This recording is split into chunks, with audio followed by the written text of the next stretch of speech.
Hello, everyone. Thank you for being here. Thanks to Pocket Gamer to invite me. Yes, I'll be talking about how to establish emotional connections between your characters and your players, turning them into fans, hopefully, and also why you should care about the process and maybe a little bit about what to do as next steps. So, a few words about myself. I used to run the animation studio at Rovio here in Espoo. For 2 years, then I transitioned internally to the Toons TV platform and did acquisitions of third-party video content. Have been independent now as an animation producer again for a few years. And I'm currently working with a couple of games properties, and Gigglebug is also known for their kids games apps. And yes, so I'll be sharing a little bit about how your fans will connect, why that's a good thing, and as I said, what to do about it. Where do I need to point this? So when this connection happens, you can see it. You can feel it in yourself as well. You start to root for a certain character, and you start to wonder, okay, how do they get out of that trouble they're in, and so on. But in a word, really, what happens is emotional investment. So actually, yesterday there was a great speech where I think it was Torulf from Tribeflame who said that you get so invested in a game that it's hard kind of to switch to another game in the same genre, and I think here this is very much related to that. And the whole thing, it happens through stories, and we, as humans, we're hardwired to respond to stories, and we just heard about how even music plays to that the whole empathy part of your brain gets triggered with certain mechanisms, and stories are one way to really do a good job at that. So just as a brief example, I'm going to mention the story of Carl and Ellie, and it's the beginning segment of the Pixar movie Up. And in just about 5 minutes, the filmmakers do a great job at establishing an emotional connection between the viewer and Carl, because you see how Carl and Ellie grow up as kids together. They get married, they renovate their house, have great dreams together, live a great life as a married couple. Then the first bump in the road, they can't have kids, so one dream is shattered, but they come up with a new dream, and it's to get to Paradise Falls someday. So they start saving up money to get there. Of course, as often happens in life, things come up, something needs to be fixed around the house, the tire breaks, whatever, and of course the piggy bank gets it. In the end, they grow old, and then Carl realizes when they're cleaning the house that actually we're old now and we've never been to Paradise Falls. We haven't fulfilled our dream, and he's just gone out to the travel agent. He's got the tickets. He's going to surprise Ellie at the same spot. We've seen them many times during their life already, and just before the surprise, Ellie falls ill, and she dies. And it is heartbreaking, and there's no dialogue. It's all told through a brilliant storytelling, and we have set up the character that we are so deeply invested in. We want to know what happens to him. How does he get out of this? Will he ever be happy again? What happens next? That's what we want to know. And this is the power of story. Of course, from the point of view of a game designer or a CEO who runs a company around character-based games, the point is, as Patty just said, it's love. So, and the main point with love is you can't copy love. it is not a mechanic that you can just clean off, the next top-grossing game from the chart. It is by design something that is between your fan and this certain character, and that is really the differentiator that you can have for your game and for your IP. Of course, this then unlocks all kinds of possibilities. So you can use narrative content to create more brand awareness. It's something that Activision has done with Skylanders Academy, and it's one of their stated goals is to reach new audiences with the show. They want to go out to geographic locations that their game isn't that popular in yet, or just to get new people engaged with the characters. You can also think about it as user acquisition, such as Petri from Seriously said yesterday. It's a way to get new players interested in the characters through the storytelling narrative, and then bring them to the game. And Outfit 7 have done a really good job at this. They have an amazing following on YouTube, but they also have their TV show and everything. You can think about cross-promotion. So you take the characters from your original game, you create narrative content that creates this emotional link via storytelling, and then you get the players to migrate to your new release. And of course, I think Supercell is a really good example about this. It's really a no-brainer that after having all those super fun short films with all these characters that have an amazing number of views on YouTube and everywhere, that you take the characters then and you put them in Clash Royale, because of course the players want to know what happens to these characters that are so hilarious, and we've seen their antics and we've played with them. Okay, so what are the next adventures?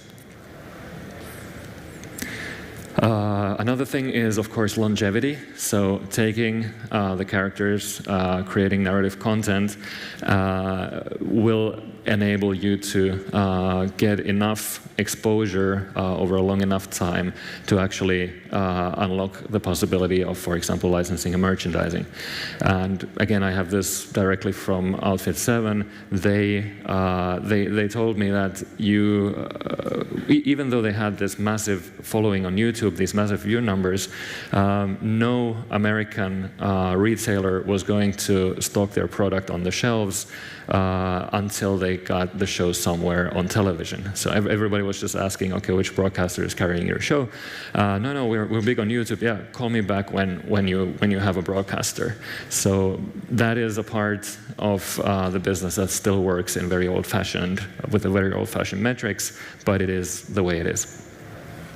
And another idea, of course, with the longevity is that you can also bridge the gap that I think Rovio did a great job with. From, it was a long time from the first Angry Birds game, the inception of the idea, okay, we'll make a movie, all the way to having the Angry Birds feature in theaters. So creating Angry Birds tunes in between there was, I feel, a very good way to really keep the interest of the fans in the brand and in the characters. And then, of course, putting all that together, you take your characters from your original game, you create narrative content. Also, you get new fans from the viewers. You drive them to your game, you drive them to your new release, again back, and you unlock the possibilities for new businesses. For example, licensing, merchandising, and also the possibilities of a movie, of TV series, sales, all of that stuff. And then briefly, what to do about it. First of all, I urge you to really realize that making narrative storytelling and making a great game are very different skill sets and mindsets. It's as different as if you want to make a AAA game versus a great match 3 game. It's a completely different way of thinking about things. Skill sets are different, all of that. So approach it with this in mind. The whole experience of the fan is different. On a mobile game, it's a very active, forward-leaning experience, whereas with watching narrative content, it's much more a lean-back immersion. Also the hooks, of course, that need to be built into either a game or a piece of narrative content are very different. I feel the hook in Angry Birds is genius, where the pigs mock you when you don't clear a level. At least it works for me very well. But it's very different from how you build a narrative hook in storytelling, where, for example, you know, how do we build up to this moment so that we are invested in Red? Okay, what is going to happen to him now that he has been cast out of his own village by these pigs? Design, also character design, for example. Activision had the stealth elf for Skylanders, and they realized that when they started to take that into development for the animated series, the character doesn't have any pupils. It's going to be super hard to make the character convey any emotions, and thus very hard to get the players to relate to the character. So what they did is they actually tweaked the design a bit. So in the series, the character has very kind of almost non-noticeable, but still the character has pupils in the series. And these are things that, you know, professionals will be able to help you with, but it's just something to keep in mind that nothing is ever quite straightforward, of course. And final difference, the user journey even is different. Liam knows exactly what he is supposed to be doing next, whereas with narrative content, the audience wants to know, you know, okay, what happens? So it, again, the whole mindset of the fan is also going to be different. So my piece of advice would be to get good help on your adventures in this area.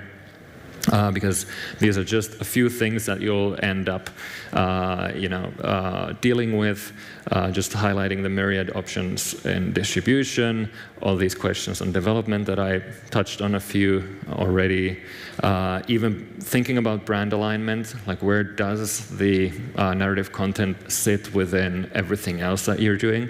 Are you doing it for profit? Are you doing it for the maximum amount of eyeballs? Why do you actually create this? How does it fit in your overall brand strategy?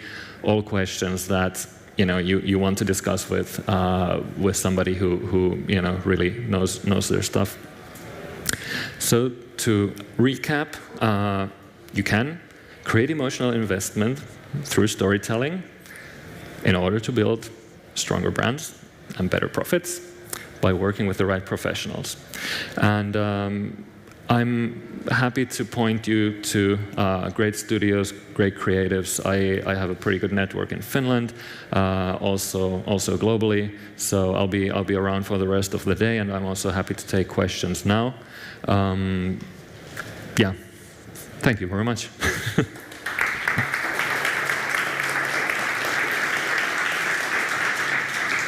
So we do have time. So do you have any questions? Yes. I love that this room is not so big, so like running in the back. So what I like to ask is that as a character designer, since I've noticed that in a lot of medias, let's say we have heroes and villains, most of the times it is usually the villains who are surprisingly, they just have that something that really appeals to people. So as a character designer, do you feel like it's much more fun and much more interesting to design a villain for the story or the hero for the story? Yes, just as a disclaimer, I can't draw to save my life. I can't write, so I'm a producer and I work with great artists who can. But I have noticed the same thing. And I think I can even share this anecdote that in the beginning, when we developed Angry Birds Toons, we ran into the problem that even the script writers were writing hilarious stories about all the other characters, and especially the pigs. But all stories about Red sort of fell flat. It was like, he's so boring because he's this great hero and he is flawless. So we actually had to go back and really dig deep in the development phase into, okay, what makes Red actually, what are his flaws? What is something that gets us to like him? Because nobody really, if there's like this polished statue of a being, you don't get that emotional connection. And I think, as I said, I don't know, but I would expect that with a character designer, it could be a similar thing, that you don't get to play maybe with all the kind of funkiness of an evil villain. And there is this sort of thing that you just need to figure out, okay, what flaws, what kind of bits of humanity do I put into also my hero to make him less perfect but more relatable? Anything else? Come on, people, don't be shy. You can ask. Well, I would like to ask Nick, do you have any example of stories where actually didn't work, or the emotional connection was inverted? Like you said, the people ended up liking the villain more than the hero, or something like that. Well, I think there are a lot of stories, of course, that you go to the movies and they don't work. So it is not like every attempt, even by a movie making professional, is always going to succeed. It's trial and error also in that trade. But I think, I think there has been quite a bit of talk about only the Final Fantasy movies being like the ones that really worked in terms of video game adaptation into movies.